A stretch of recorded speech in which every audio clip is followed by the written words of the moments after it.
Hello and welcome to Writer Rant, author advice in 5 minutes or less because I have to get back to writing and so do you. So this week I want to talk a little bit about section breaks. So I think I've talked about this before, but you've got your chapters, you got your flow of your story, right? And your section breaks kind of break up the action a little bit. So it's kind of like in a play. So you got your acts, but you have your scenes within acts that really kind of break down, hey, this is what's happening here. And then we switch over to either another location or another set of characters or whatever, and we're doing something else now. Those are section breaks, right? And so when you're writing, you can do section breaks too. The trick is that what you should really limit your section breaks to is a point of view change or some sort of scene change. So like if the time's jumping forward by like a day or so or a couple hours or whatever, that's kind of a scene change, even if it's in the same setting, right? Or if you're like, hey, I'm going to follow a different character now, those kind of things, those are the things that you need to do section breaks for. And so if you're doing short chapters, so I know a lot of thrillers are often going to have like hundreds of chapters, and they're all going to be very short. And oftentimes you don't even need to use section breaks. And I've talked about that again in the pacing of your story. And so each chapter is going to be, oh, hey, maybe this chapter is going to be we're going to follow somebody else, or we're going to jump ahead in the time frame. Sometimes they don't even have that. Sometimes maybe they need to combine a couple chapters together, but there's a really good cliffhanger at the end of one, so it kind of keeps you wanting to read to the next one. That's also another thing to consider, is that when you're writing these sections, think of them as mini chapters, because each chapter you end on, you want the reader to essentially, man, I really want to go and read the next chapter. I want to find out what's going to happen next, and so you need to make sure that happens also at your section breaks too, because otherwise you're going to be like, okay, hey, we got this nice conclusion, and the reader's going to be like, hey, that's great, and I really don't want to read anymore.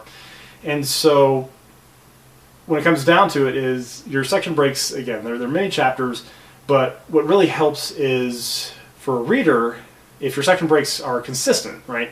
So consistent sizes, like I talked about in the pacing episode, but also consistent in terms of how you show them. So there are a lot of different ways to show section breaks. So you could do some extra spaces, you could do an asterisk, you can do a line, you can do a little graphic in the middle to show, hey, you know, we're in a different scene now, a different section. You know, those are all fine. The real trick is you have to stay consistent.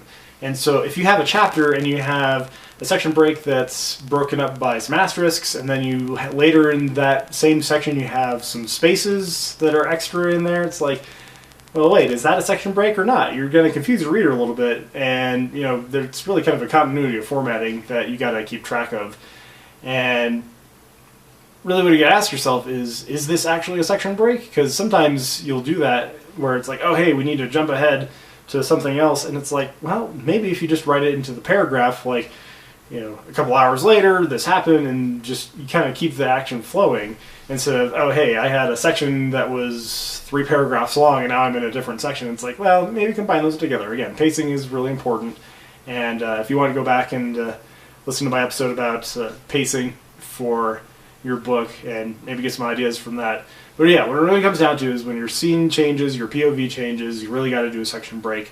If neither of those things are really happening, then really consider, do I need to do a section break? Is there some other way that I can naturally kind of continue the story so that I don't need to kind of jar the character like, oh, you got to pick up and go do something else.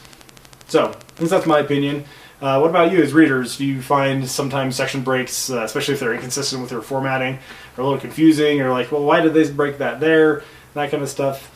By all means, drop a comment below and tell us about it.